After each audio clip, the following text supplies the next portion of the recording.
అరుణాచల పుణ్యక్షేత్రం. అరుణాచల పుణ్యక్షేత్రం తమిళనాడులోని తిరువన్నామలైలో ఉంది. ఈ దేవాలయానికి వచ్చిన భక్తులు మొదట గిరి ప్రదక్షిణ చేస్తారు. ఈ గిరి ప్రదక్షిణ 14 కిలోమీటర్లు ఉంటుంది. ఈ గిరి ప్రదక్షిణలో 8 లింగాలు దర్శనమిస్తాయి.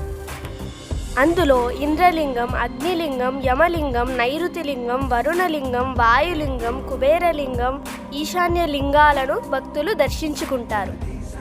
ఈశాన్య లింగానికి ముందుగా మోక్ష మార్గం ఉంటుంది. ఉదయం సాయంత్రం వేళల్లో భక్తులు గిరి ప్రదక్షిణ చేస్తుంటారు. ఉదయం 6 గంటలకు కానీ సాయంత్రం 7 గంటలకు కానీ క్యూ లైన్లోకి వెళ్ళగలిగితే దర్శనం సులువుగా అవుతుంది. అరుణాచలం వచ్చిన భక్తులు రమణ మహర్షి ఆశ్రమంతో పాటు శేషాద్రి స్వామి, మౌని స్వామి ఆశ్రమాలను సందర్శిస్తారు. ముఖ్యంగా ఇక్కడే వెలిసిన ఆది అన్నామలై శివాలయాన్ని భక్తులు దర్శించుకుంటారు. శని ఆదివారాల్లో భక్తుల రద్దీ ఎక్కువగా ఉంటుంది.